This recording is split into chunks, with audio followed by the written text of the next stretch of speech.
So, welcome everybody to our Canvas training for today. Today's actually a kind of a fun one, I think. When we talk about how we can set up our courses to make them a little more user friendly. We want to think about some basic principles of design and things like that. In addition to that, we also want to talk a little bit about accessibility. Now, I'm not a big fan of that term accessibility. To me, it's like just good design is good design, and hopefully, if it's done properly, rising waters raises all boats. So I try not to focus too much on a lot of times, particularly in higher ed, I know that I was talking to a group yesterday about this very topic, and they were like, in our state, there's now state legislation for, various things. A lot of times when we think about accessibility, we really kind of our minds, and I'm not saying you do, mine did, okay, jump straight to compliance. Oh, we must comply. That's sort of, you don't have to Google too far and too hard to find incidences where schools have gotten in trouble for not having accessible content. I'm not talking about just your courses, but anything electronic, your library services and your website, anything that's kind of electronic. We talk about that, but again, I don't want to focus too much on the word compliance. You guys have been through enough of that in the last couple of weeks. Instead, what we want to do is we want to turn our attention basically to making our courses just more user-friendly and open to more people. As you know, the students that you serve at WSU Tech, not everybody are just fresh little 18 to 22-year-olds. Some of them have come back through career updating and through all kinds of other avenues and pathways, whatever it took them to get to your school for whatever it is that they're learning. You have students that some of them, one size doesn't fit all. You have some students maybe that does have some physical impairments, but you also have students like me who are getting a little older and require a few more adaptations. But you also have students that are learning at different paces and different styles. And so we want to talk about accessibility, much broader term, and not just jump to compliance or disabilities. Okay. So with that, I'd like to just quickly introduce myself. Of course, we are recording these sessions, just know that. But my name is Matt Miller, and I'm a learning specialist here at Instructure. So good to be with everyone. I think this is, at least on my little schedule here, this is the last one that we have, unless we can work some other things out and maybe be able to provide some additional trainings. You never know. I never want to close the door completely, and then always know that if you need to reach out to me for questions and things like that, one of the things I love about working at Instructure is that we do get to cultivate and develop relationships with our with folks from all over the country. And so just a quick question here or there, those kinds of things, I certainly don't mind. And so, just know that, we're here to serve. And that's one of the great things about the culture that we have here. Many of you know, is just like you, we're Blackboard users until 2017, I believe. And then we moved over to Canvas. And again, I think that the rich content editor, some of the things that we've talked about in our previous training, I think really will come to kind of come to really fruition in this particular, I want to call it episode, in this particular training, that you're going to be able to see why I think Canvas is really good. I will tell you that because when I started using Canvas back in 2017, some of the features that we're about to show you today, particularly when it pertains to accessibility and some of the other things, were not there. And so Canvas is always growing and developing, and adding new features and adding new tools, hopefully for you, that will make your life a little bit easier. Okay. So let's go ahead and dive into our agenda. Well, actually, if you want to log in, that'd be a good thing too. So please take a moment to log into your account, make your way to your Sandbox course. You can get to it through your WSU Tech portal at my.wsutech.edu, or you can also go directly to wsutech.instructure.com and log in using your credentials. One of the things that I do always kind of point out on this slide is that, people people ask me all the time, well, which browser works best? And honestly, again, when we talk about just something being a little more user friendly, I've always found that Google Chrome tends to work better with Canvas. And so when students or faculty ask me which browser should I use, I always default to Google Chrome. And it's not because they pay me. I mean, they do a lot. And I'm just kidding.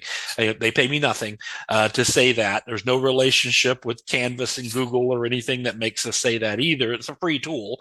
It just tends to work better in my experience. Some of the other features or some of the other settings and things in some of the other browsers sometimes doesn't work as friendly or play as nicely as Google Chrome does. So that's one way to kind of maybe help avoid some of those issues. As usual, a lot of this is going to be me demoing some content for you, but there will be some opportunities. I want you to kind of get in and play around with me in your Canvas account if you feel up to it. Just to kind of go through and talk about it now, you all have a sort of some core standards at WSU Tech, and you definitely want to be kind of adhering to these. I never presume to tell faculty how to teach or how to build their courses. I'm just making some suggestions. And in Structure, we have a tool called the Course Evaluation Checklist version 3.0, which means that there were two previous versions before it. And we're going to use that as sort of our little central document in going through today's agenda. I want to talk a little bit about what some of the things that we consider sort of the essentials that you might want to have in your courses. In addition to that, there's some best practices and some, kicking it up to the next level types of things that you might want to do in your courses to make them just to kind of elevate the experience and engagement for your students. Again, these are just suggestions more than anything. And of course, it will depend on what type of course you teach. If you're teaching face-to-face versus online versus a blended modality, whatever it is, I just want you to know that, there's just some things that you can do to help elevate that. And of course, you all have your standards as well, which I think are very, very helpful to have some internal standards too. So we're going to go through that course evaluation checklist, and we are going to talk a little bit about accessibility. And one of the things that we're going to really focus on when we talk about accessibility is when you build content, like in Pages or anywhere that rich content editor exists, there is an accessibility checker that will help you. But that accessibility checker, it's not perfect. Okay. It is limited. It doesn't catch everything, but I'm going to teach you an acronym today that I hope that it will burn in your brains and you'll never look at the rich content editor ever again the same way. Okay. And that is SILT. I guess it could be SLIT, but SILT sounds better. Maybe. I don't know. But at any rate, SILT basically is sort of an acronym that you can remember to help you as you're building content. And believe me, if there's any mistakes that have ever been made in the rich content editor, I've done them all. Okay. But once I kind of learned this method, it made it a little more easier for me to just quickly make my courses more accessible. So we'll have a little exercise we're going to do together today to kind of help with that. But basically, SILT stands for Structure, Images and Media, Links, and Tables. And so as we roll through our content, as we talk about adding things to the rich content editor, whether that be in an announcement or whether it be in a page or assignment instructions or discussion prompts or in a quiz, wherever you have that text box, I just want you to kind of keep that SILT acronym sort of front and center. Okay. Just want to make sure. Okay. Yeah. So Structure, Images, and we also say Media, which doesn't really add to the SILT there, but Images and Media, Links, and Tables. Okay. And so we'll kind of define what those actually mean. Some of them are pretty self-evident, but we want to talk about what some of that entails as you're building course materials inside of your course, okay? Or as you're adapting course materials. I mean, I'm not assuming that you all are just going to just be building from scratch. I mean, you may have documents from Word or things like that that you want to sort of make happen in your Canvas courses. And wherever possible, we always recommend building natively. Instead of relying so much on files, if you can build natively, and I'm actually going to take us into the teacher teacher app today and show you what teachers will see inside the Canvas app for teachers. Okay. So I don't know how many of you may have downloaded the teacher app. Your students probably have downloaded the student app as well. And you're probably not going to use it as much as your students will be. Okay. I'll just let you know, a lot of times at work when we leave WSU Tech for the day, we pretty much leave everything there and we go home and live our lives and things like that. But if you're standing in line at Kroger and you're thinking, oh, I need to make a quick announcement, or whatever your grocery store of choice is, where you're from, you could quickly go out there and check some things or whatever. But your students, they're going to be using their mobile devices a lot. Okay, so just know that that is going to be the case. So when we talk about accessibility, we're also talking about the mobile user as well. So what I want to do now is I want to share with you this course evaluation checklist there. So this is the course evaluation checklist 3.0. Okay, this is actually fairly new. The 2.0 was what I was using for about a year and a half or so. In the past 6 months or so, version 3.0 came out. And so just to kind of give you a little quick run through of what the evaluation checklist looks like, it's divided into several areas. And so much like, I'm going to see if this pulled up for me. It still hasn't. That's so weird. There we go. Your standards there. You have several standards that are listed there for you, and you can download the standards and look at them there. But you have in your standards, obviously, some specific types of equivalencies and things taken from the OLC. And that's, I think that used to be Sloan C or something back in the day, but the online learning conference. At any rate, you can see here that you have some basic standards there, basically talking about course overview and information, the technology and tools, design and layout, contents and activity, interaction, engagement kind of standards, and then of course your assessment area as well. So these are very, very similar. Okay, there's a lot of them around. We actually at Navarro, we developed our own standards as well, and it was pretty much the same kind of umbrella type terms that we used in the form of structure, how we structure our courses, the types of information that we include in our courses as well, the look and the feel, the aesthetics and the usability are also another thing. And we did have some things that were like, these are required for every course. And then we had some that are like, if you work your way to this is great. All right. But you'll find hopefully between these two documents that you're going to have. And so again, you can see the information. I see a lot of familiar names on this, on the development of this as well. It is obviously something that hopefully your faculty had a lot of say-so in as well. Whenever you develop your standards, again, I have found in higher ed, it is basically it's a cooperative type of thing here. You don't, it's one of those things. But in the standards that we have here in these course evaluations, then we call it a checklist. We really don't call it standards. Just a few things that we want to point out to you. First of all, you're going to see that we have a little star rating associated with some of these standards, and some of these are going to look very familiar because I'll bet a dime to the dollar to donuts that you have it in your standards for WSU Tech as well. The 1-star ratings we consider essential. So we're thinking these are more important than anything else. We even have several 10 items that we've defined as foundational. So we think that every course should definitely have these items here. So these make it almost superlative to the essential, if that's possible. But we have kind of an area for course information and expectations. Then we move along to the course structure, and you can see that there's 1-star items, even foundational items there. Yes, we want all of your links to work. Okay, we'll talk about that too, just a little bit.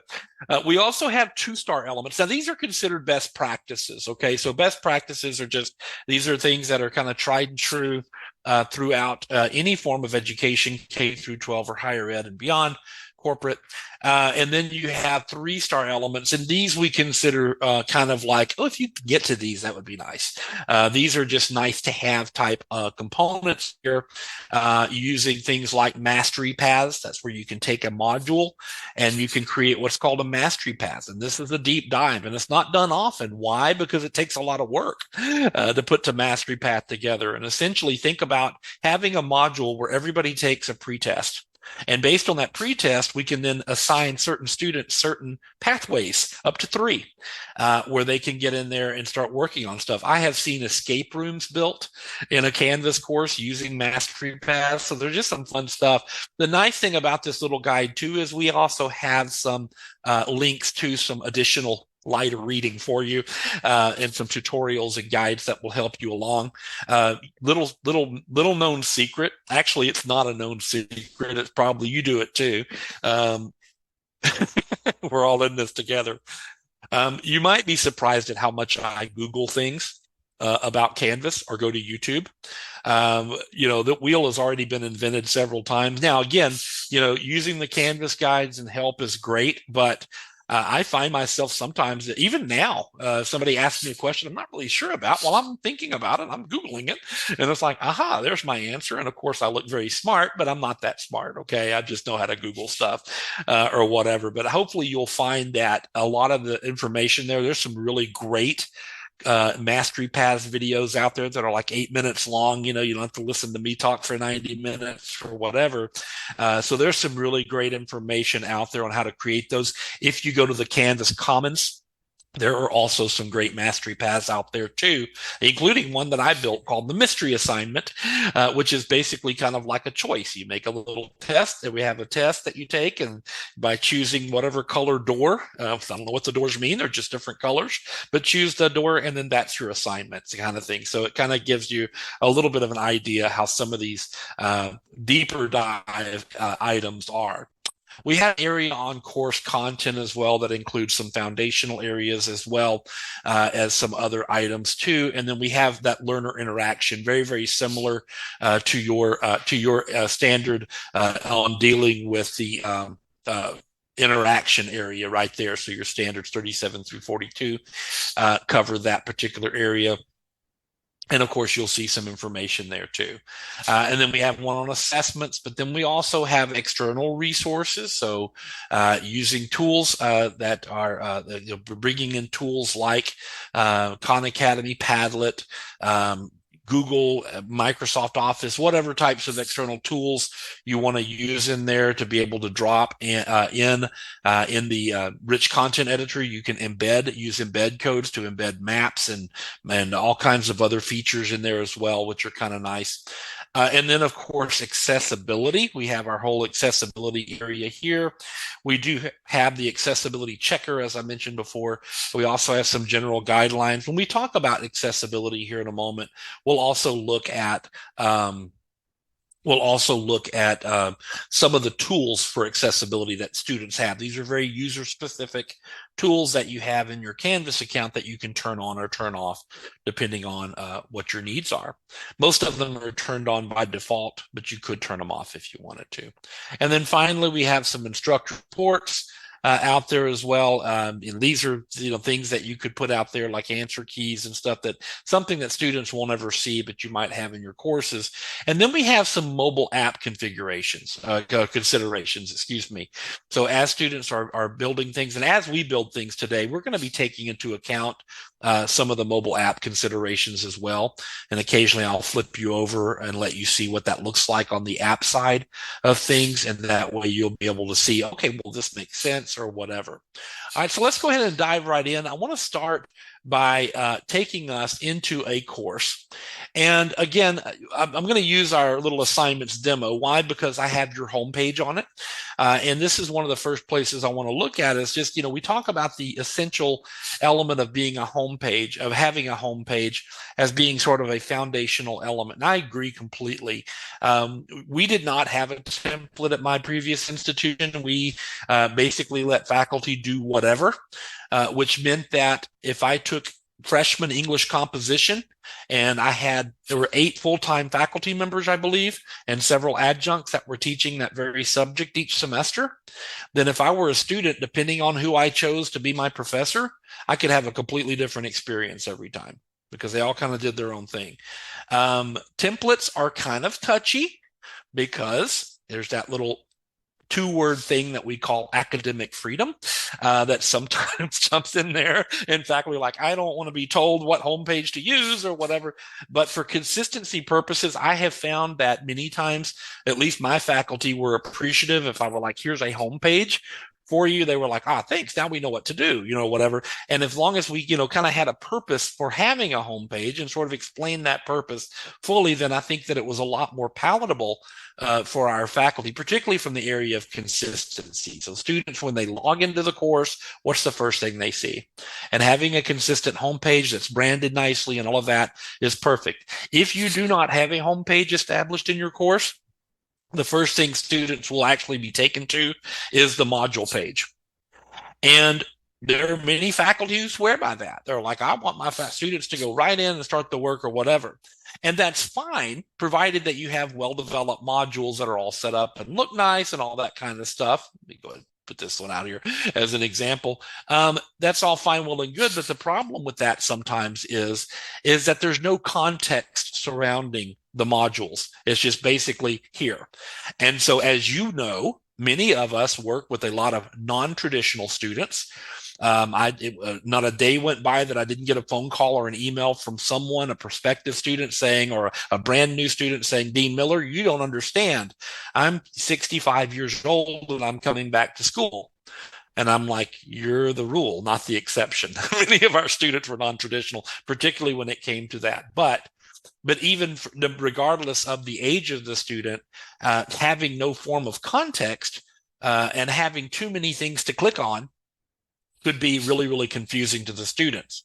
And that same thing is true with the menu over here on the left-hand side. Now, remember, as you know, you have this student view. So if we go back to the home page, and you have this student view that you can kind of look at the course like a student would. There we go. You have the student view up here.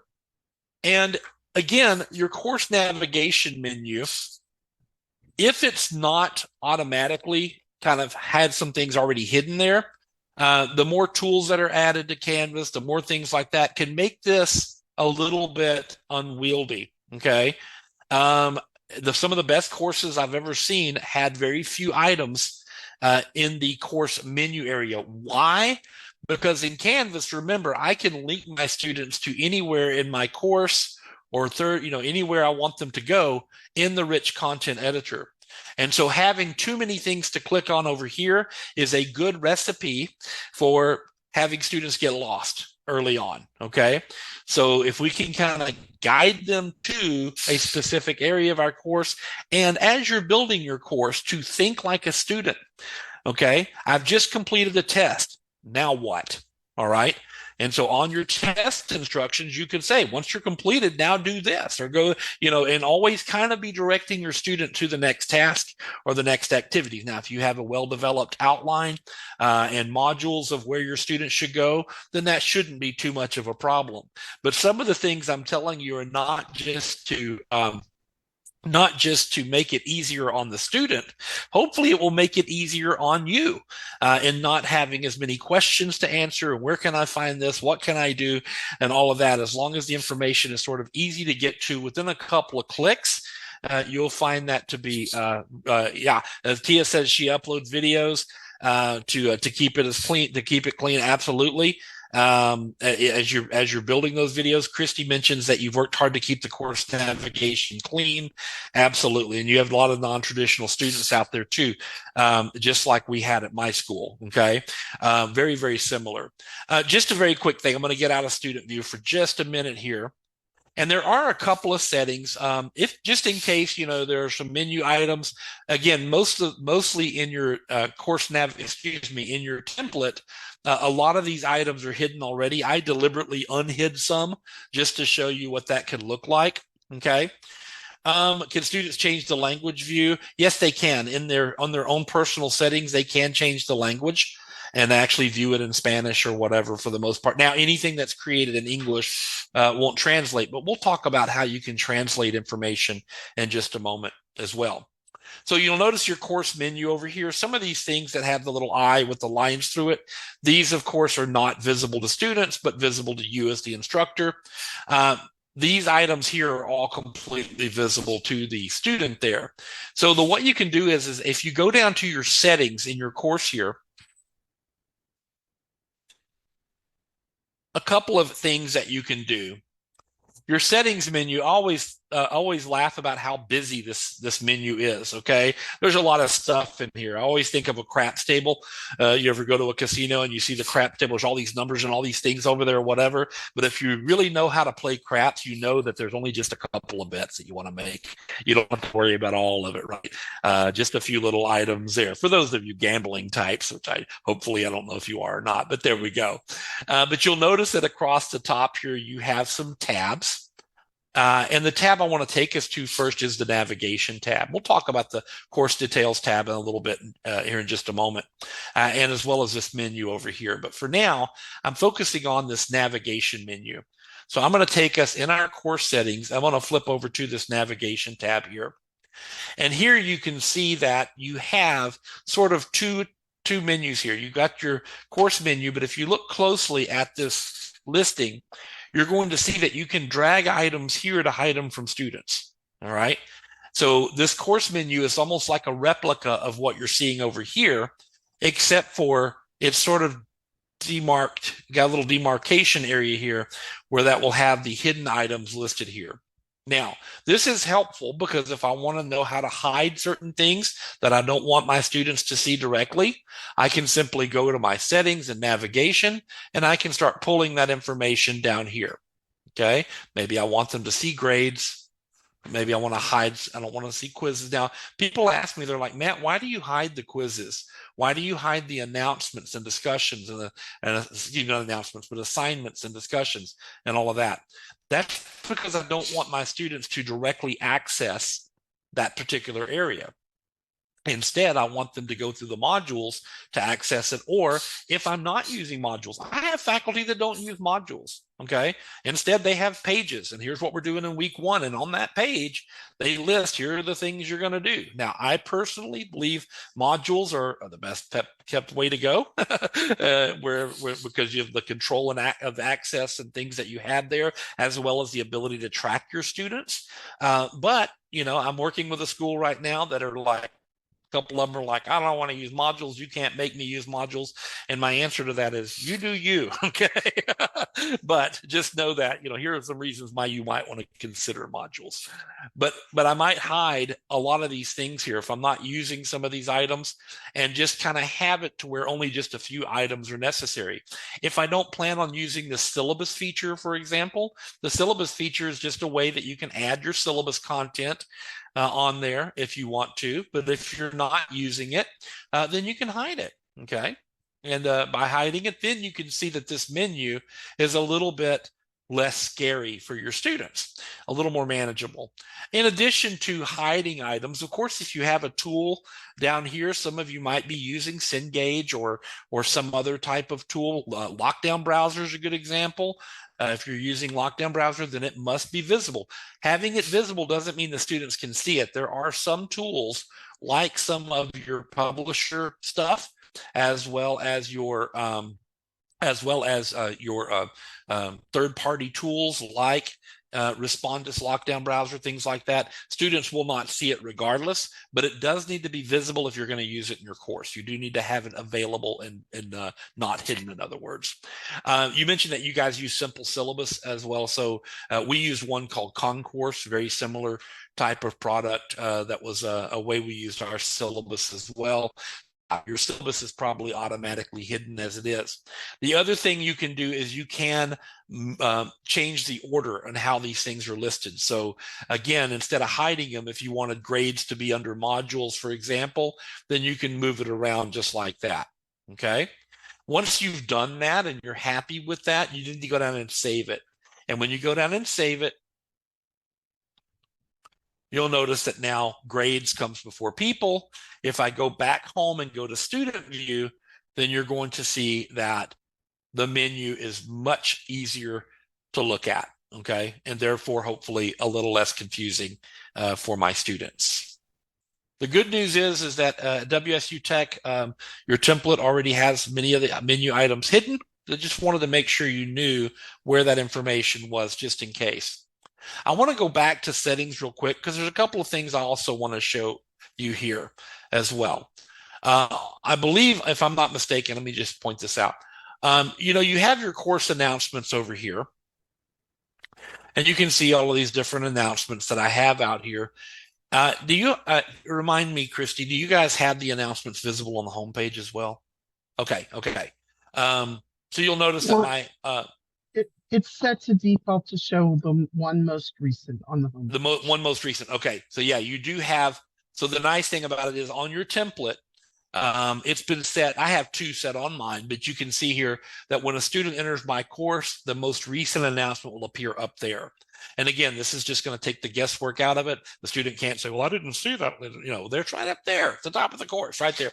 So hopefully you'll be able to see that as well. So that's just another thing to have there. As we talk about navigation also, to be able to navigate our students from the homepage to various pages and items that we have there. One of those things is the instructor or the contact information. And when you click on this, you all in your template have a nice little template for you to just add your information to. You can go up here to edit. And here you can add your name, you can add your image there if you want to by using your tools up here to add an image. If I wanted to upload an image, I'm not going to do that. This is the sample course that I'm in right now, by the way. But I could go out here and find my lovely Matt Miller image. Actually, I'm wearing the same shirt in that image, I believe, as well. There we go. So there's like a little small image there. And you can add that, lovely little image there. As you're adding images, one of the things that we'll talk about in a minute is how to add alternative text. Alt text here. You do have a limit as far as the amount of characters you can put in there, but it's a good way to kind of describe what the image is. All right. This is to help folks who do use a screen reader or screen reading technology to be able to help them with that. If it is something like like a line or something that you're using as sort of a decorative image, then you can designate it as a decorative image, and that will then ignore it for the screen reader. Will essentially ignore that information there. But we'll talk more about alternative text here. You can say, Matt Miller, instructor or whatever I want to add there. And then I can add that image. Now, once you have the image in the course, once you have it in there, you'll notice how big this is. And you'll want to adjust the size of that image, all right? When you adjust the size of your image, there's a couple of ways to do that. And if you're keeping score at home, I am not going to save this. Okay, just so you know, you won't have to worry about a picture of Matt Miller in there. There we go. I guess it did kind of resize it for me. But if you do have the image in there, you can either grab the little corners there and resize it there, or you can click on image options.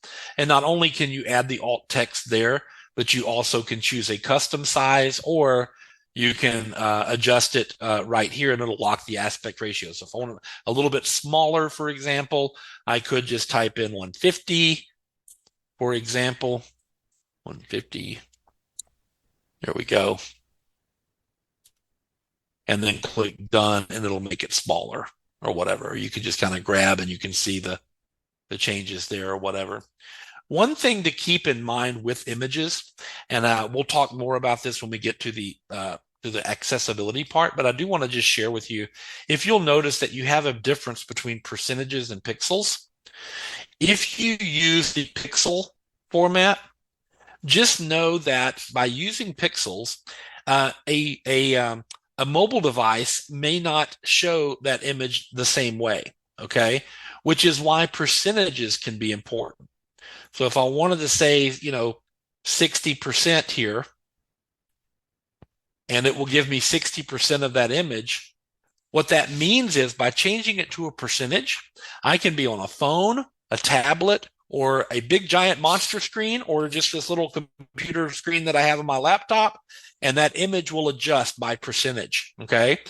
So again, it won't be, you've seen it before where you've opened a website and the images are just humongous and you've gone through, you had to scroll past the image. You're like, why'd that button get so big? It was so small on my computer screen, but now it's humongous. And so again, just know that by going to your image options, you can change to percentage, and then therefore it will adjust regardless of screen size. So when we talk about mobile friendliness, using percentages for image is definitely part of it. I am not going to save that. I'm going to cancel it. Okay. Another thing that we talk about is the course card itself. And remember, the course card is this. When we talk about the course card, of course, we're talking about the image that's on each course card there, what the student sees and you will see as well. You have the ability to add your own image to a course card. There are some size considerations as well. I think I know I've shared this with you guys before, but just for safekeeping, I want to make sure that we share it again. There are some image size recommendations. And the one for course card is 262 by 147 pixels. They won't matter much on the for pixels with regard to the course card, because on the mobile device you'll see that it will adjust accordingly. Only for images on a page and things you have to be concerned about percentages or whatever. But I want to share this with you. This is a recommended image size for just all kinds of different images within your Canvas courses. So these are recommended image sizes. But one of the things that you can see here is that you have this lovely little image for your practice course right here. You'll notice that I just put kind of a little Canvas logo right there. You'll also see where I didn't really follow my own guidelines and I put an image that I just grabbed, but notice how it's cut off a little bit and things like that. I actually use Canva as a guide. So in Canva, I don't know how many of you have ever used Canva before, but Canva is my go-to, okay? So it is like, I don't have to be a graphic designer. My daughter's a graphic designer. I don't have to be one in order for me to be able to go out and find different things. I use Canva for just about everything, but you can create a design and you can actually create a custom size. And so by using that image guide that I just showed you, you could create that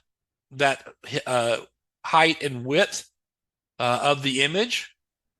It's 147 or 262 by 147. So I could say 262 by 147, and I can create a new design and it would actually fit a course card perfectly. Okay. So I can start going in and adding my information and stuff like that. In fact, in my work, and by the way, I don't even have the paid version. I use nothing but the free version. Okay. But in my projects folder here, in my project areas, I have in fact, I was just in there yesterday, I believe, working with another group. Those are banners. Here we are. I have some course card templates right here. And whenever I have one, I'll just duplicate it.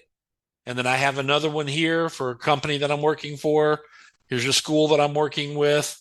There's another couple of schools here that I'm working with as well. It'll start pulling up, I believe. It's still thinking about it, but it'll pull up the background images. And there we go. So this is a little school in Arizona, a little Navajo college that I'm working with, and we're building templates for them. I'm just using all of that for whatever. And, you can create whatever you want. Oh, there's one for WSU Tech. Look at there. And so if I want that one, for example, once I've created it, if I create a bunch of them, I can come over here to share, go to download, and then instead of downloading all 12 of these, I can say, I don't want them all, but I want that WSU Tech banner, which is right here. And I just want that one, and I can download that one item, and it'll go to my download folder. And then in my course, it's up here in my downloads folder there. In my course now, I can actually go into my settings Do slide presentations pass the accessibility check with the extra prettiness? I noticed Blackboard did not like PowerPoints with it. Yeah, there are some things. Now, inside, depending on how you use those presentations, it has to, yes, thank you, Christy. I was just about to say that. It does have to be accessible separate from Canvas. But if, for example, you brought it over from Google or from OneDrive or whatever, then you can use the accessibility features that are in there. So if you linked that presentation within your course, then there's probably some accessibility features you can access there, but it won't necessarily work with the accessibility features that are in Canvas. So that is something to consider. And I've always kind of said that too with like PDF files and Word and those kinds of things. You can use them, okay? People use them or whatever. What I see is I see a lot of faculty who are really committed to accessibility will have it available in two ways. They'll have a native version in Canvas, and then on that, they'll also have a link to that PDF file, for example, of that presentation. And so that's just another way of sort of covering your backside, your bases, if you will, when it comes to creating accessible content. Okay. But, I think it's one of those things too. I just want to make sure I point out, and that's that, a lot of times when we think about adding content and doing things, it's not going to be an overnight thing, but make it a goal. It's it doesn't have to be tomorrow, it doesn't have to be today or whatever, but just sort of make it a goal. Say, I'm gonna take I use these handouts now, and they're all Word documents. Let me make a copy. Let me copy them and paste them in the Canvas as a page and pretty them up, and then I can use that document still. But then I would also have something native in Canvas. So yeah, there's all kinds of stuff, but there are some great accessibility tools that are out there as well. There was one that actually during the pandemic, I was looking at some ways of spending some dollars, and I got with my accessibility director, the dean of accessibility at my school, and we were looking at things like pens that you can run across text on a textbook, and it would read it to you. There's all kinds of great tools out there that you can utilize. But now that I have this image downloaded, I can come out here to my settings, and here in the course details area, again, I can replace that image with the one that I just downloaded from WSU Tech, right? And when I do that, it should have the logo in its entirety, not coming off of the screen and things like that. If I were just to try to upload the logo file, by having it in this course card sizing tool in the Canva, then you can see that it makes a really nice course card there. All right. The only thing we also say about course cards is to make sure that the that whatever course card image you use, if it's not something like the logo for your school or whatever, it has, just make it germane to the topic. I mean, it can be really disconcerting if I'm teaching, U.S. history and there's a picture of the Leaning Tower of Pisa on my course card. It's like, wait a minute, what is this all about? Whatever. So I've seen also some faculty, because you can also upload animated GIFs if you want to have little animations. There was one very annoying one that I used to see every day, and it was a Homer Simpson, doing the whatever on the course card. Now I know it was cute, and I get it. I mean, I have a sense of humor and all that kind of stuff, but it was like, it was a little bit, after a little while, I think I'm a less is more kind of guy. A little bit goes a long way, and that was something you had to see every time you open that course. It was like, there it is. So at any rate, everything with moderation. Okay, I guess is the goal. Just like anything, your course is almost like a reflection of you. Um, I always say a few little ways to kind of check to make sure that you're present in your courses. I'm big on presence. Having your image up here in your profile and a little bit about yourself, all of those kinds of things. The profile image that you choose, I've seen good ones and I've seen bad ones. I've seen some that used more professional type headshots. Others might have, maybe a fun little emoji or something. That's okay. But I also saw one that, it was, and if you knew this guy, it was very much him. But one of our professors, it was a picture of him on the back of his bass boat with a cold beer in his hand, and it was like, and that was him. I mean, if you knew the guy or whatever, but I had to kind of think to myself, is that the image I want to present to my students? Is that going to make me look like an all-around fun guy? And therefore they're going to treat me maybe a little less professionally and collegial if I'm using something that's not as professional. Again, no harm, no foul, not here, no judgment-free zone for me, but just a few little things like that. And one of the other things is just making sure that your course is devoid of misspelt words. I know that sometimes it's impossible, but I had an English professor of all people who had like the worst grammar, and it was like it was cringy. It was like, oh, come on, you're teaching English, whatever. But in addition to just making sure your pages and things have your grammar available, that's to check the links. So in my course settings over here, you'll notice that there is a link checker as well. And so this is a really nice feature. I think it is. I kind of consider this my, kind of here's 10 things you need to do before each semester. And I think one of them, the last thing that you should do once you have your course all together, is go out there and run that link checker. And I'm just going to restart it here. It doesn't take very long, and depending on how big your course is and how much stuff is in it. But you'll find that by going to your settings and clicking that link validator, this is a good way to see if you have any broken links. Because if you're like me, when I was teaching, I would copy a course from one semester to the next. It was easy, and I could do it the day before the semester started a lot of times. And that's kind of taking your life in your own hands sometimes, because nothing is worse than a student going out there and clicking on a bunch of 404 error, file not found, and things like that, or images that are broken and things like that. A lot of things can happen between one semester and the next. And so websites can be changed. They can be, YouTube videos can be taken down. Links can break. So in imperfect worlds, things happen. And so by just going through that little link validator feature, I love it, because not only will it show me where in my course I have broken links, but it will also show me where the links are. Okay, so I'll know what to do when I do that. Now, this is going to have a lot of broken links. This is just one of my demo courses, and the amount of traffic, it's like a revolving door of content when I'm training using I can see here on my syllabus, I've got some things that are not reachable. My policies and procedures relating to Title IX and non-discrimination policies is broken. Now, that's a big deal. I want to have that visible to my students. I kind of need that, that particular policies and procedures to be working for my students. But you know how it is. And I took a course in grad school. It was a very interesting course. Now, my major was human resources development, and one of the courses that I took was it was an introduction to career and technical education in America. And we learned all about the history and the things of career and technical education. The professor of that course was wonderful. I learned so much from him. The courses were structured very nicely. Everything was great, but the textbook was horrible. The textbook had so many, and I'm not a grammar police guy or whatever, but the textbook had a lot of like just really badly worded things in there, a lot of grammatical mistakes, a lot of issues and things in the textbook, in the hard textbook that I bought. And that textbook was not cheap, as you know. And it was like that. And so really, to me, it would almost cheapen the experience a little bit.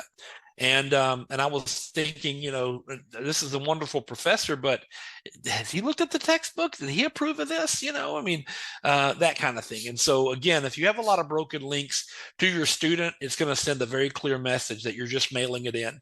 Okay. If it's not important enough for you, then it's not important enough for them. And so again, without getting too preachy, that sometimes is the case. And that, at least that's what students have told me, is like, there's so many broken links in this course, I think I'm going to drop it. It's like, well, hang on, let's go in there and figure it out. But again, you can see the different areas where I have a lot of broken links here and there that just aren't working. The nice thing is I can click on these areas, and then I can change those links and update them, or whatever I need to do, reconnect them to whatever's in my course. Whenever you're copying course materials, a lot of times it's best just to copy everything. But if you do cherry pick, just remember that if you didn't grab that image, it may not come across or whatever. So just know that there are some things that can happen. But the good news is that link validator will help you with that. Okay.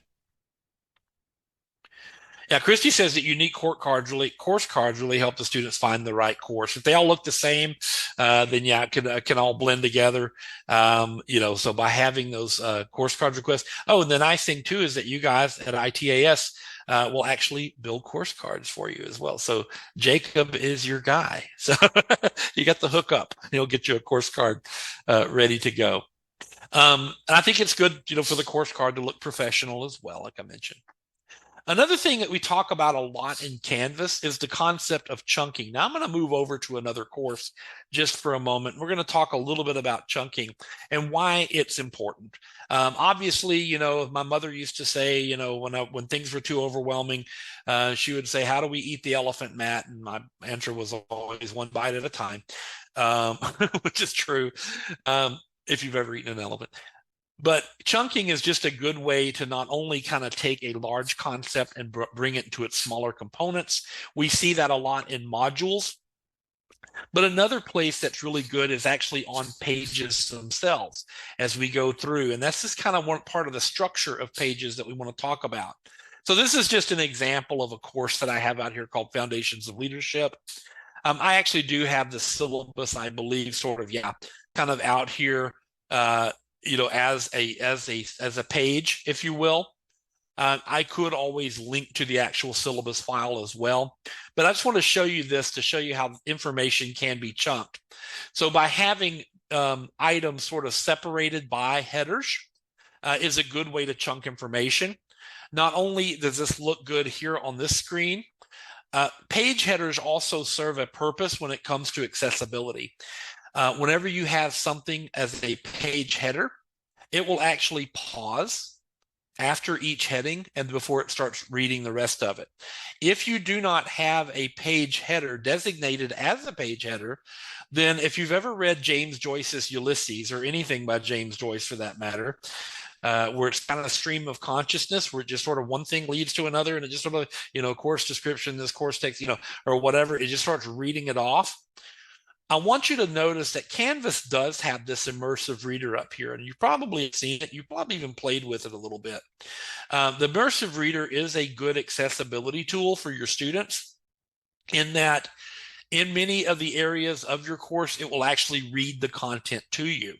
So it does work as a screen reader technology without a third party one. And there are third party ones like JAWS and some of the other ones that you may have heard of. But this screen reader here is really a nice feature. It is Microsoft, powered by Microsoft. But here you can see that as something as a header, that it will pause. For example, for that course description, it will pause before it reads the next part. So let me demonstrate what I mean. Univ 238, Foundations of Leadership. Course description. So you can see there's a little delay between the header and the body of the text. Okay, so having something chunked like that makes it a little easier for screen reading technology. The other thing that it does is if I were to go into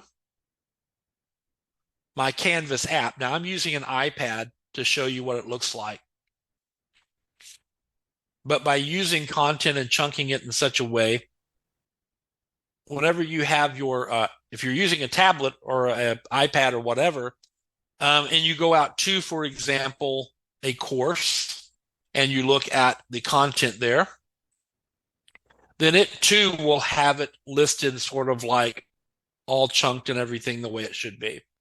And so, it's a lot easier to read when it comes to that. The same thing is true in modules. Now, in modules, as you know, we oftentimes will use like a text header to kind of support the modules. And as you can see, by using a text header, like in the Getting Started module, to have like an overview, support, course information, or whatever, by having that, you can see how easier that looks, how much easier that looks there. The same thing is true with certain things like your actual week 1 overview and so on. Now, what I'm about to show you next is going to blow you away. All right. Oh, and I wanted to, before I leave this page here, I do want to share with you. I don't know how many of you have played around with the immersive reader, but in the immersive reader here, Just know that in addition to having the page read to you, there are some other features here. You can have some settings. You can change the speed, change it from a male voice to a female voice or whatever. This is unique to each student. So however, what their settings are is how they want to do it. So this is mine. You do have the ability also to change the text size, the typeface. If you do have a student that's dyslexic, believe it or not, Comic Sans is a really good font for folks who are dyslexic. If you are in a dark room and you want to kind of go into night mode, you can do that there, and it'll be easier on your eyes. There's even like a sepia tone or other types of colors that you can use to kind of mute that stark white background if you want to. In addition to that, you'll notice that there are some reading options. So you can break it up by syllabus. So if you have students that are kind of low readers, you can have that out there as well. You can also highlight parts of speech. This is probably more helpful for younger students or whatever, but you could if you wanted to. But my favoritist thing in the world is right up here. And here, if you do have students that, for example, maybe are on the spectrum, or maybe they're a little overwhelmed with too much stuff, so all of this words are kind of freaking them out, then you can use a line focus here to kind of just sort of make it a little smaller for the student all the way down to one line, or you can take it off if you want to. There is a picture dictionary associated, which is kind of, I think I have more fun with this than I probably should, because some of the pictures that they use, I'm like, where did they come up with that? It's like playing Pictionary with my wife. But here, for example, you can click on certain things. Let's see if there's any of them that it has there. It's not giving me any yet, but let me see if there's any.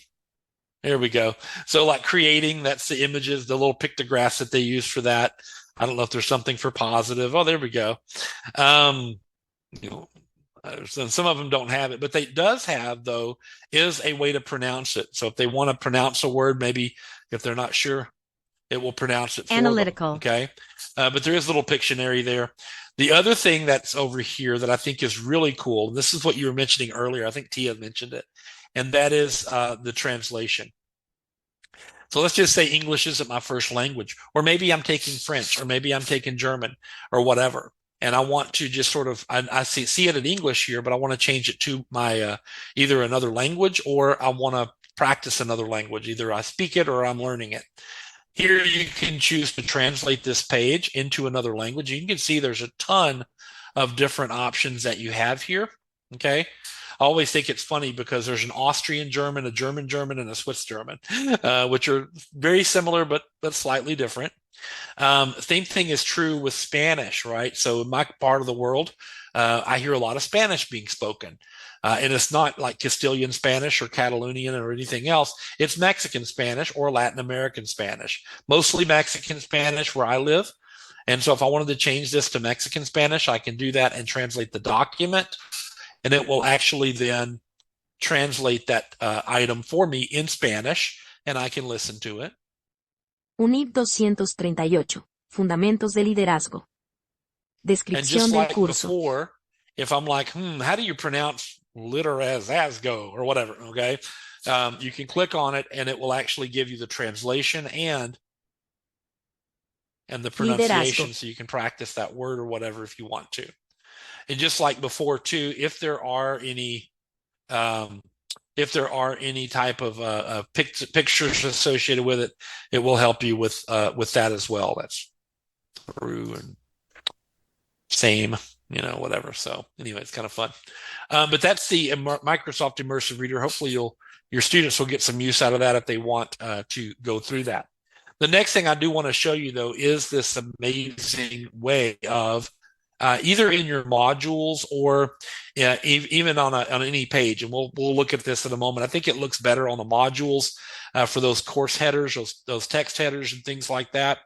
One of the things that you can do is add actually visual cues. So you can add emojis and things like that to your module headers if you want to. And so using visual cues by using emojis might sound a little bit juvenile. might be a little like, oh, this is for little kids, pictures and things like that. I'm here to tell you that I also work with medical colleges and all kinds of schools you've heard of, very prominent schools in this country. And I'll tell you, once I showed them how to use emojis, they're like, I'm never going back, let's do this or whatever. So I don't know how many of you know how to create emojis in Canvas. Oh, Christy does. Some of you may not. Yeah, Tia says that emojis are a great way to help with that. They can be used as visual cues, right? So if I'm a low reader, or maybe English isn't my first language, or just in some of the other things, as well as breaking up the text, I can use emojis to effect.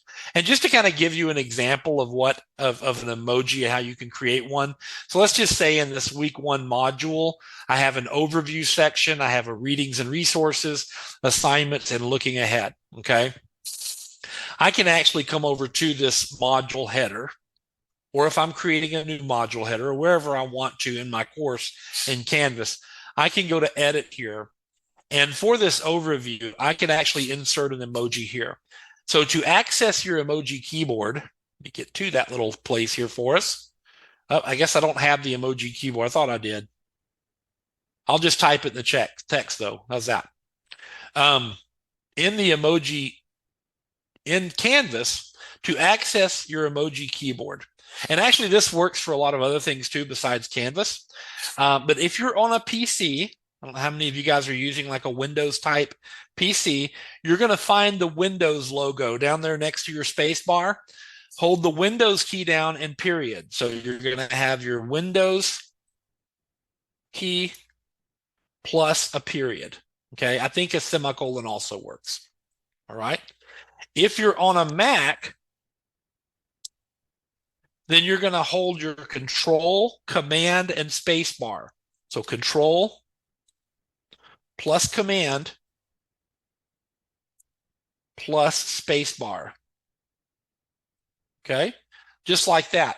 So I'm on a Mac, and so if I want to add an emoji here, I can put my cursor here and go Control, Command, and Space bar, and it's going to bring up my emoji keyboard. And here I can choose an emoji. Notice that you can search for emojis. It's all the basic emojis here. And let's just say I want to use an apple as my visual cue for overview. Okay. And once I update that, you're going to notice that it has that little apple there. Isn't that cool? And I can do the same thing for my readings and resources. I can come out here to edit, and I can use my Control, Command, Space bar. And let's say I'm going to put a books here or something, maybe a stack of books as my readings and resources here. And notice that now I have some books for my assignments. Maybe I'll use something like a little target or something. Let's say a little target there or something. And you can add that as an assignment. And then finally, for my review and looking ahead, let me find my little edit. There we go. And maybe this is, kind of the end. So I'm going to put a little checkered flag there, as the ending part of the module. And there we are. And what that does is by adding that little visual cue, not only does it look good, but if I go down here, you'll see that those visual cues also exist in my on my tablet, my iPad. Okay. So again, it kind of that makes it a little prettier to look at. The modules page can be so ugly, right? Okay. No, there is no text option, I don't think, it will. No, you don't have to mark them as decorative. It will sometimes tell you what it is.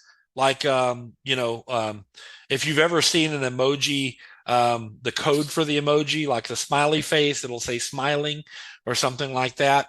Or the laughing, laugh out loud, or it'll say laugh out loud or something like that, or laughing. It will sometimes have the kind of built-in description of that particular item for you. So with your modules and things like that, one of the things I want to point out now is let's look at a little bit of accessibility with the time that we have.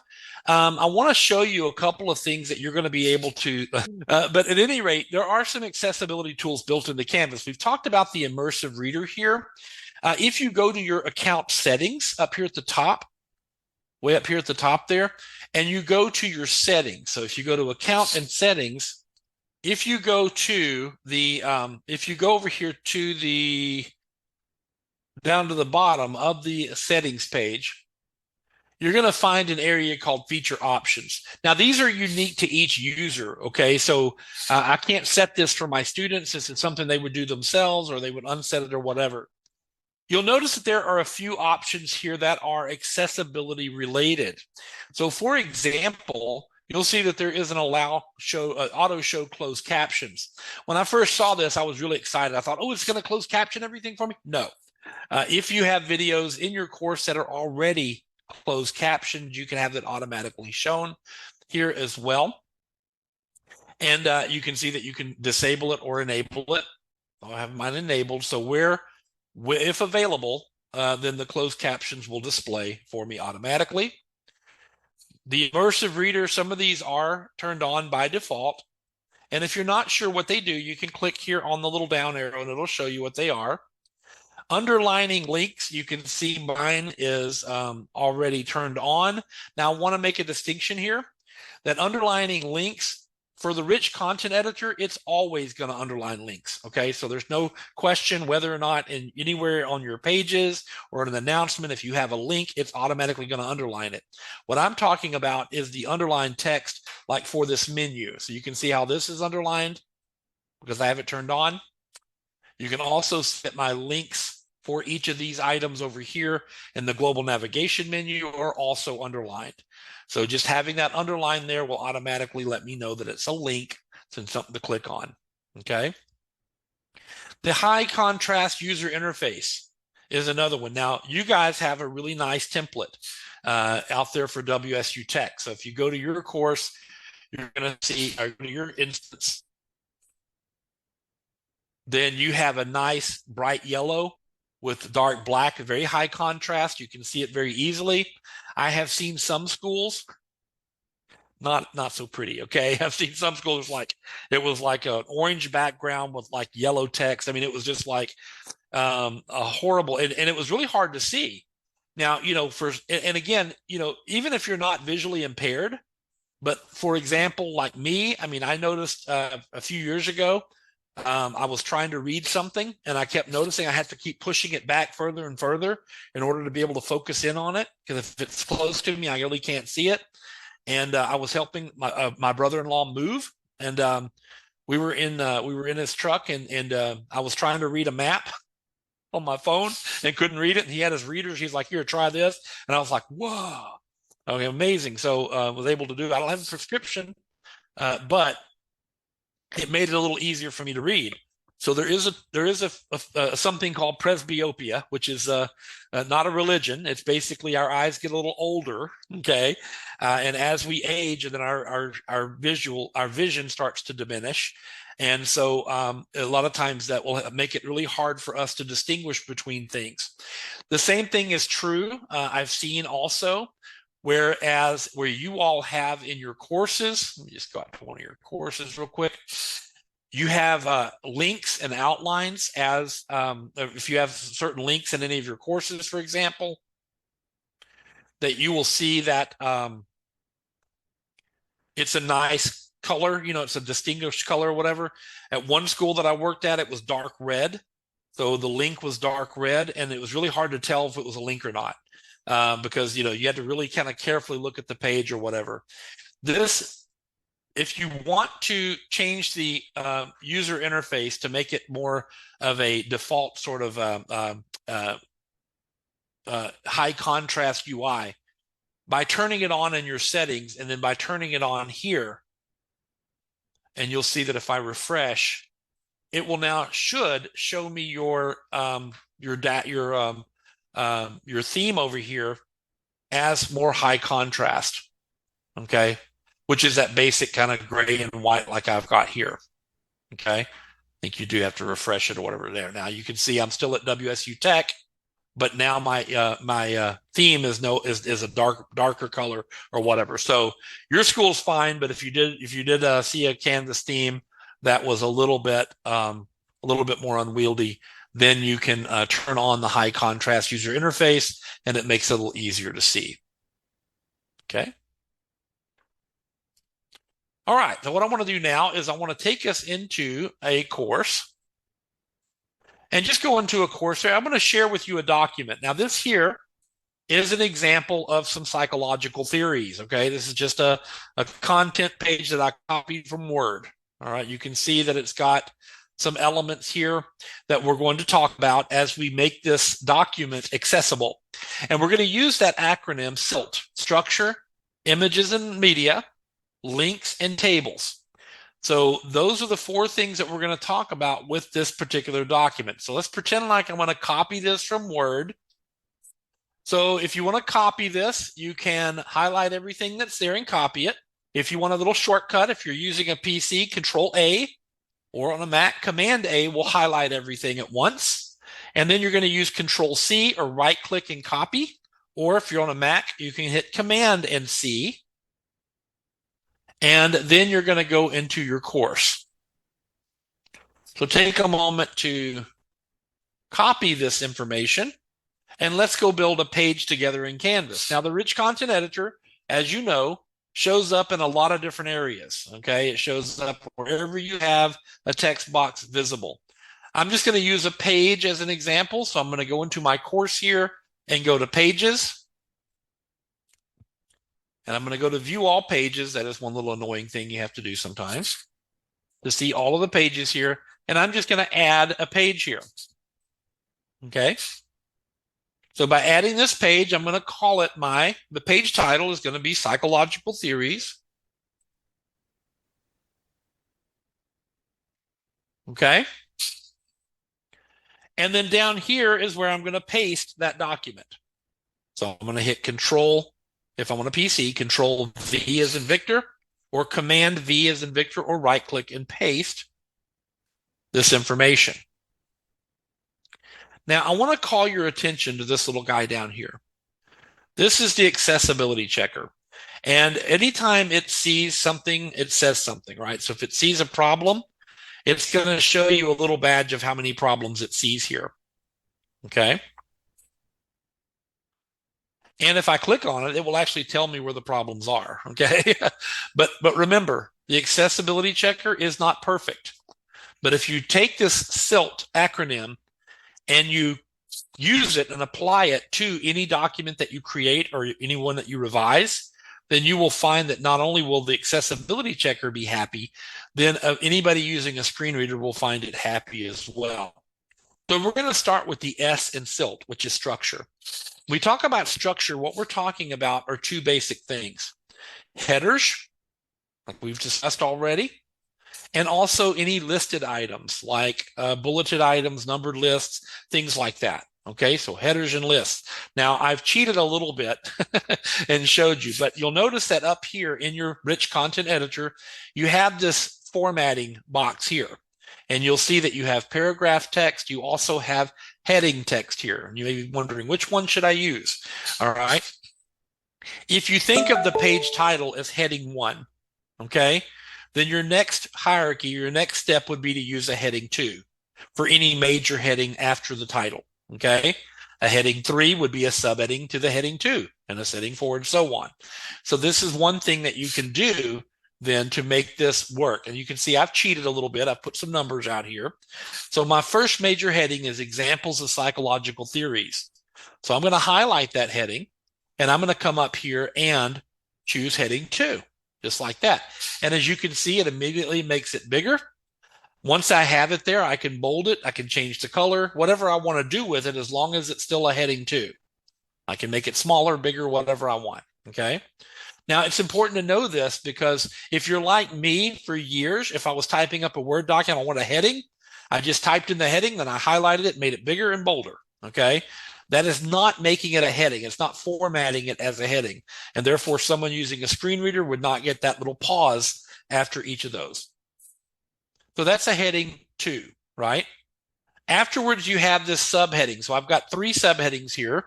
I've got Maslow's hierarchy of needs as an example.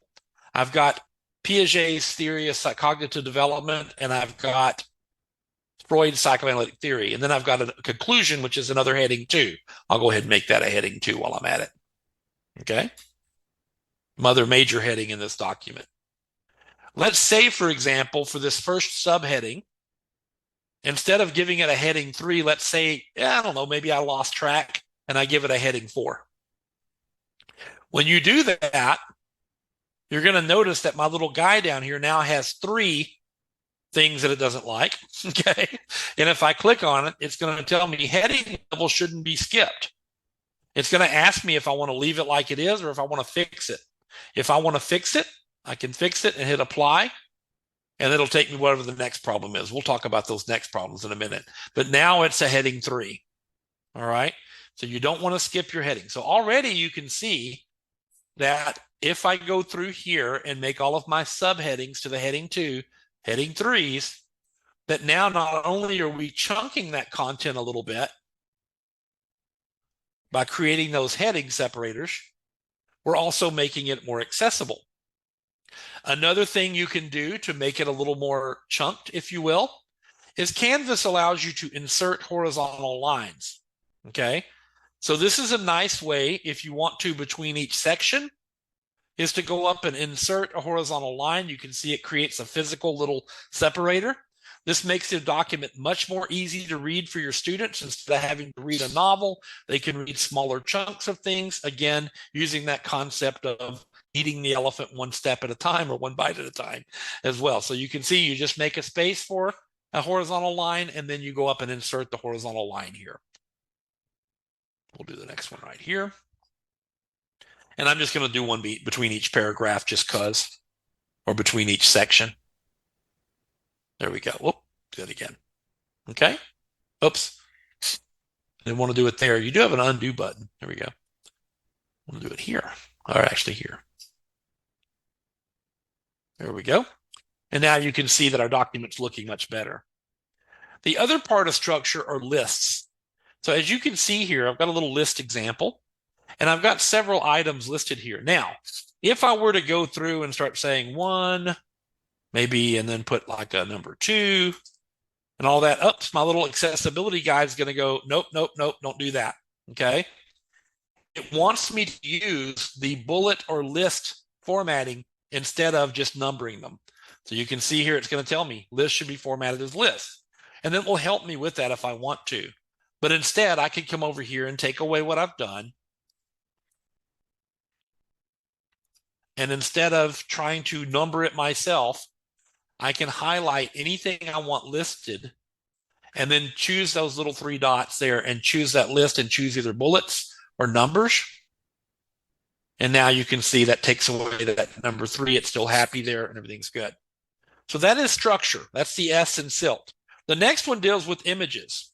So when you import an image into your class, as we talked about, you can actually add an image by going up here to upload image. And I know somewhere on this computer, I've got Maslow's hierarchy probably in about 10 million places. There we go. And I can upload that Maslow's hierarchy of needs here.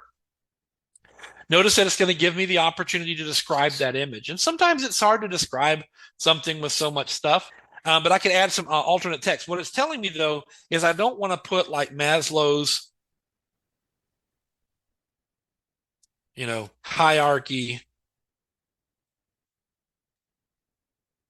or whatever the image name is. If I were to have the image name, a lot of times when you upload an image, the alt text that comes with it is actually the name of the file. If you do that, it doesn't like that at all. In fact, there's a couple of things it says. You can't do that. You need to change the alternate text, okay? So I can actually change this to, Maslow's.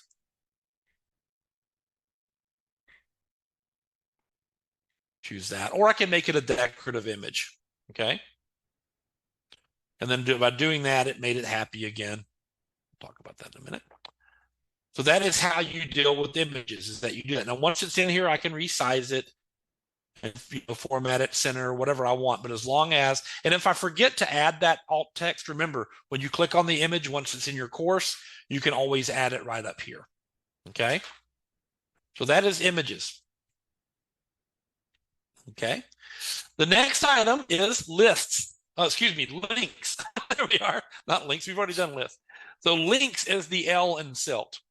And as you can see down here, The thing you want to avoid is actually pasting like raw URLs out here. So raw addresses. Why? Because if I have a screen reader, guess what it's going to do? It's going to read this whole thing. https:// www. whatever. Okay. And if I have a lot of links, it's going to make me lose my mind. So instead of making a link a raw URL, I'm going to cut this out of here. And instead, what you want to do is that you want to associate the link with whatever it is you're talking about. Okay. So in this case, I could highlight either a phrase or a word, you know, whatever I want, a keyword or phrase, maybe Freud's psychoanalytic theory. And I want to go up here and add that as an external link. And I can choose that as my link to that phrase. And when I do that, it's going to add it as a link there. One thing you want to avoid too is anytime you say click here and have here be your link, you know, instead click on, you know, Freud's psychoanalytic theory. Be sure that you describe what it is the student will be clicking on to get to that link. All right. Instead of a here or that raw URL. So that is the links. So the last thing is tables. And you can see I've got an example of a table here. Screen readers by nature hate tables. All right. My recommendation is if you can avoid using tables at all, do it. If you can present the information in another way besides tables, so much the better. However, if you must use a table, and sometimes they are necessary, just know that there are some things that your screen reader isn't going to like unless you do a couple of things here. The first thing is that just know that when a screen reader reads a table, it's going to read it across. So my recommendation to you, if you have to use a table, if there's a way to shorten it to like 3 or 4 columns by 3 or 4 rows, make it much more manageable. The reason is because screen readers read left to right, just like we read, all right? They read left to right. And if you have a ton of content in the columns and a ton of things in the table, by the time the student gets down to row 10 in the middle of it somewhere, they have no idea what's even associated with it, okay, as it reads it off to them. So instead, you have to use what are called headers. And so just like we've added headers to our document here, you can add headers to your table. Now, in this particular example, I've got these are Piaget's theories or stages of cognitive development. Here, you can see I've got stage, age range, and cognitive development. These are would be my headers then, right? But I also have headers for sensory motor stage for each stage. So I actually have a column headers and row headers, okay? If I wanted to just do the column headers, that would probably be okay because I have a small table and it's easy to keep up with what each one thing is. However, if I have a larger table and with information, it might be best to have row headers as well. So let me show you how to add row and column headers to your table in order to make this document happy. The first thing you want to do is I'm just going to highlight all of the items that I want to be in my column headers. So I'm going to highlight them all together here. And up here, I'm going to go up to table. Now, the reason I want to point this out to you because it's not very intuitive. They could have made it a lot easier, but they didn't, okay? So if I want to make these column headers, I need to go to table up here in my menu. And you might be thinking, I go to column next. No, you go to cell, okay? So that's the only kind of weird thing is that you go to cell and then you go to cell properties. So table, cell, and cell properties after you've highlighted them. When you do that, it's going to ask you what your cell type is. And I want to make it a header cell, just like that. And the scope, because I've selected 3 columns at once, I'm going to choose a column group. Now, I could have done them one at a time, but because I highlighted them all together to save time, I can choose header cell and column group and hit save. When I do that, look, my accessibility checker already likes that, but I'm going to do it one more by doing the column, but the row header too. So I'm going to highlight the items that I want as row headers. So these items here, and I'm going to do the same thing. I'm going to go up to table. I'm going to choose cell, not row, cell, go to cell properties. And under cell type, I'm going to choose header cell. And under scope, this time I'm going to choose row group because these are rows and hit save. And in doing that, you'll notice my accessibility checker likes that. Everything's good, but my accessibility checker is still having one problem. Let's see what that is. On a table, you also should have a caption. So as you can see, there's nothing really describing what this table is. And so here's where you can add a caption, and this helps those who have a screen reader with that. So if I were to add a caption, maybe I could add Piaget stages of cognitive development here. And you can see that it adds a little header here, up here at the top. If I wanted to, I could actually kind of make this its own little section by highlighting this caption and going over here and making it a heading 3, for example, and then maybe even aligning it to the left like that. And now you can say, there's my table. It's captioned and it's got everything there. And if I click apply here, watch what happens.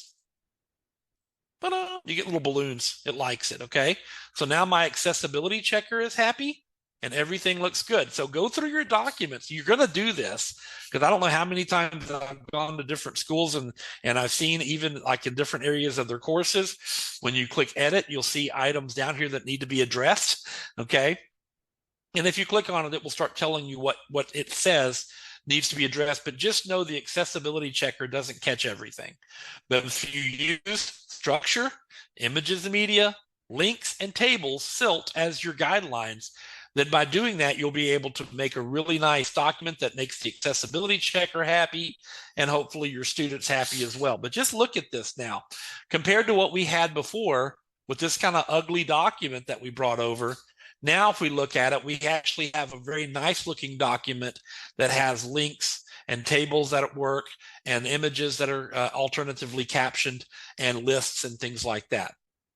Well, I can tell you guys that I really appreciated being with you guys the last few weeks. I've enjoyed working with you and being able to present some of this information to you. I hope it's helpful. I hope it's something you'll be able to take away and go back to your courses and start working on it. I do hope our paths will cross again soon sometime. That would be a lot of fun. So I want to make sure that you get your badge and the survey here. Well, folks, thank you guys so much for being with me. Look forward to hopefully doing some more training with you all sometime in the future. Best of luck and have a great rest of your week. Thank you, guys.